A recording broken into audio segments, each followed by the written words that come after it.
Pencurian motor kian merajalela setiap harinya dan terjadi hampir di semua daerah di Lampung. Kamis siang pencurian motor terjadi di sebuah parkiran restoran di Pringsewu Utara, Pringsewu. Pelaku berhasil menggasak sebuah motor sport milik pengunjung restoran bernama Beni, warga Pringsewu.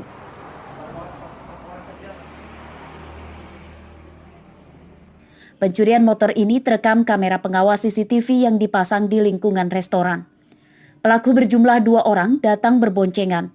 Satu pelaku bertugas mengawasi keamanan lingkungan sekitar dan satu pelaku lagi bertugas sebagai pencuri motor yang diincarnya. Pelaku berhasil membawa kabur motor sport dengan plat nomor polisi BE 6561UR dalam waktu kurang dari 3 menit. Ada orang itu ya, jadi pasti ditinggal makan lah gitu. Setelah 10 menit kemudian dilihat nggak ada, udah gitu aja. Dengan siapa Pak? Saya Beni Saputra. Kasus pencurian ini sudah dilaporkan ke polisi. Korban juga memberikan file rekaman CCTV kepada polisi untuk mengidentifikasi identitas pelaku. Korban berharap polisi dapat segera menangkap para pelaku dan diberi sanksi berat. Andri Kurniawan melaporkan dari Pringsewu.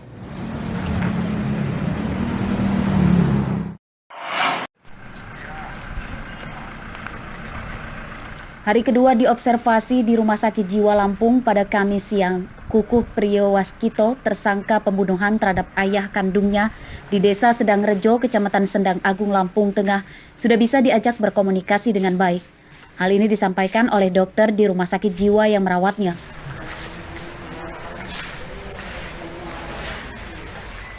Pihak Rumah Sakit Jiwa Lampung menyatakan tersangka masih menjalani observasi tahap awal. Setiap dugaan kejiwaan dari polisi akan dilakukan visum kejiwaan. Visum itu dilakukan untuk membuktikan kejiwaan tersangka supaya sesuai dengan aturan Kementerian Kesehatan untuk mengetahui pasti gejala atau indikasi gangguan kejiwaan yang diidap tersangka.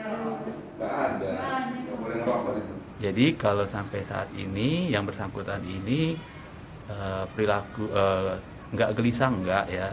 Jadi yang bersangkutan ini bisa dilakukan komunikasi, juga bisa mengikuti apa yang kita harapkan dari yang bersangkutan. Jadi misalkan kita memintakan apa, yang bersangkutan bersedia untuk merespon atau bereaksi sesuai apa yang kita inginkan. Pemeriksaan kejiwaan tersangka dilakukan untuk memastikan kesehatan kejiwaan tersangka agar tidak ada keraguan saat menjalani proses penyidikan.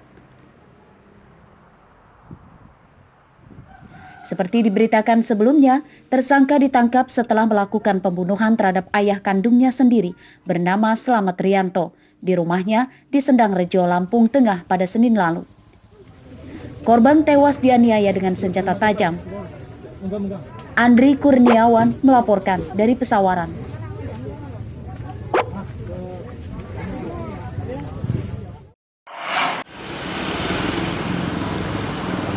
Data terbaru dari Badan Narkotika Nasional Provinsi Lampung sungguh mencengangkan.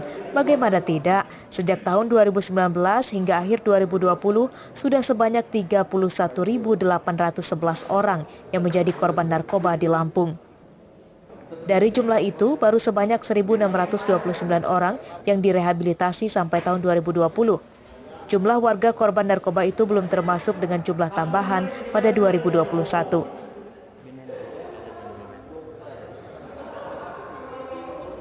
Pihak BNN memaparkan data itu saat melakukan sosialisasi bahaya narkoba pada Kamis siang. Menurut BNN, kondisi penyalahgunaan narkoba di Lampung sudah sangat mengkhawatirkan. Apalagi dari data itu terungkap sebanyak 764 kg sabu-sabu atau senilai 1,14 triliun rupiah lebih yang berputar setiap tahunnya di Lampung. BNN berharap pemerintah daerah menambah alokasi dana untuk penanganan penyalahgunaan narkoba di Lampung.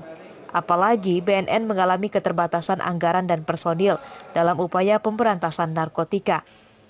Nah, dengan data itulah yang kami sampaikan kepada seluruh masyarakat Lampung, terutama kepada pemangku kebijakan, bahwa ini loh fakta di Provinsi Lampung. 31.811 orang, 1,4 triliun dana beredar di Provinsi Lampung ini hanya untuk narkoba. Kalau dana itu bisa kita lakukan untuk pembangunan Provinsi Lampung ini ya sangat luar biasa. BNN Lampung juga meminta semua aparat penegak hukum dan masyarakat untuk berperan aktif memberantas peredaran narkoba, terutama di kalangan remaja dan anak-anak yang kian meningkat. Arsadi Saputra melaporkan dari Bandar Lampung.